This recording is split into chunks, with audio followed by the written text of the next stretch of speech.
The relationship and friendship between Iran and India beyond this time. Our relationship started 3,000 years ago, and our people conducted Indian people by cultural, by had communication with them by cultural, civilization, philosophy, and spiritual matter. So this our relationship will continue, I'm sure. And now we are in the certain circumstances, and I'm sure that it will be finished. And again, all nations will come together, and they will continue their relationship. जब पूरी दुनिया की नज़र Iran, Israel और America के बीच बढ़ते हुए तनाव पर टिकी है, तो उसी समय ईरान ने भारत के साथ अपने रिश्तों को लेकर एक बड़ा बयान दिया। दरअसल ईरान के सुप्रीम लीडर के भारत में प्रतिनिधि डॉक्टर अब्दुल मजीद हकीम इलाही ने कहा है कि भारत और ईरान के रिश्ते बेहद गहरे हैं और ये दोस्ती करीब 3000 साल पुरानी है, जिसे उन्होंने बेहद अहम बताया।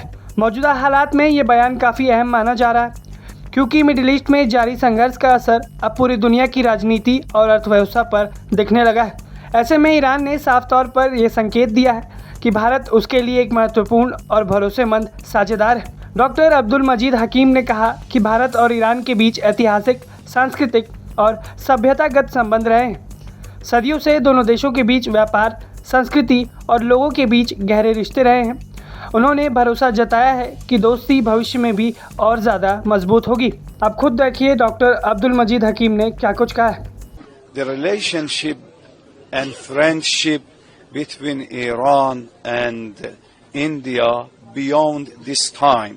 Our relationship started 3,000 years ago, and our people conducted Indian people by cultural, by had communication with them by cultural, civilization, philosophy, and spiritual matter. So this our relationship will continue, I'm sure. And now we are in the certain circumstances, and I'm sure that it will be finished. And again, all nations will come together, and they will continue their relationship. इसके साथ ही doctor Abdul मजीद हकीम ने मौजूदा हालात पर भी अपनी बात रखी, जहां उनका कहना था कि दुनिया में कोई भी देश युद्ध नहीं चाहता, लेकिन मौजूदा परिस्थितियों में ईरान को अपनी रक्षा करनी पड़ रही है। उन्होंने कहा कि अमेरिका के हमलों के बाद ईरान सम्मान, स्वतंत्रता और राष्ट्र गरिमा की रक्षा के लिए युद्ध लड़ रहा है। इस पूरे घटनाक्रम के बीच भारत की भूमिका काफ़ी अहम मानी जा रही है। इंडिया ने अब तक इस पूरे मामले में संतुलित और कूटनीतिक रुख अपनाया है, लेकिन भारत ने ईरान की मदद भी की है। जहां ईरानी जहाज आयरिस देना को जब अमेरिकी सबमरीन ने हिंद महासागर में डुबो दिया, तो भारत ने नाविकों को बचाने के लिए मदद भेजी। इसके साथ ही भारत ने हिंद महासागर में मौजूद एक और ईरानी जहाज को भारत में शरण दी है, जिसे कोच्चि में डॉक किया गया है और उसके क्रू को वहां सुरक्षित रखा गया है। इन सब के बीच ईरान ने भारत की इसी संतुलित नीति की सराहना की है।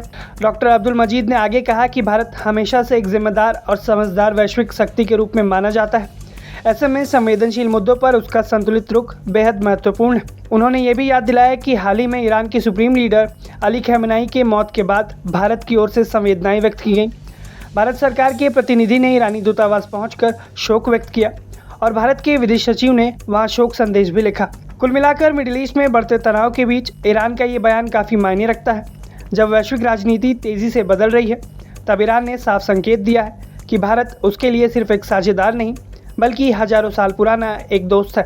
आप ईरान के इस बयान पर अपनी राय हमें कमेंट बॉक्स में ज़रूर बताएं। ब्यूरो रिपोर्ट, भारत तक।